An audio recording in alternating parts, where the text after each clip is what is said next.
За би талд 2-ийн 8-2-ийн 6 дугаар бодлого бол эерэг тэнцвэр x квадратаар нэмэх 1 эерэг тэнцвэр x-ээс асгах x-ийн квадрат параболуудын хоорондох эерэг тэнхлийн дагуух хамгийн бага зайг бол гэсэн. За эерэг тэнцвэр x квадратаар нэмэх 1 гэдэг бол энэ хараар бодогдсон хэсэг байна. Харин эерэг тэнцвэр x-ээс асгах x-ийн квадрат гэдэг бол энэ парабол бол доош харсан парабол ах нэ. За эерэг тэнхлийн дагуух хамгийн бага зай гэж амж нь ерөнхийдөө босоо зай хэлнэ гэсэн. Босоо зайг бид нар dx тэнцүү модуль дотор парабол 1-ээс парабол 2-ыг хасна тай тэнцүү гэж болох бөгөөд бидний 1-р парабол бол x квадратаар нэмэх 1-ээс хасгах 2-р парабол бол x-ээс хасгах x-ийн квадрат байна.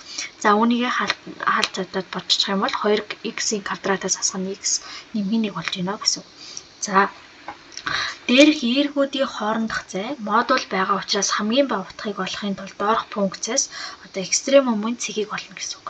За тэнгүүд f от x тэнцүү 2x-ийн квадратаас хасгах x нэмэх 1 болж байна гэсэн үг. За эндээсээ дифференциалчлах юм бол 2x-ийн квадратаас хасгах x нэмэх 1 гэдэг бол 4x-ээс хасгах 1 болж байна гэсэн үг.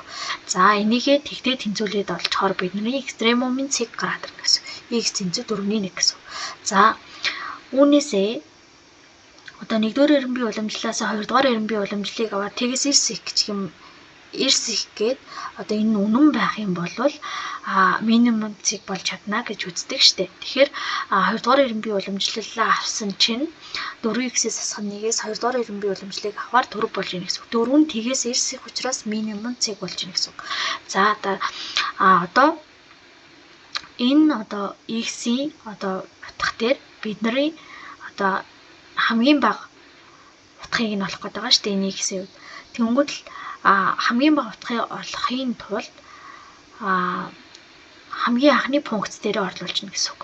Тэнгүүд л f от x-ийн оронд f от 4-ийн 1 гээд за 2x-ийн квадратаас хасгах x нэмэх 1-ийн оронд ингээ орлуулчихаар бид нар хамгийн бага зай нь бол 8-ны 7 болж байна гэсэн үг.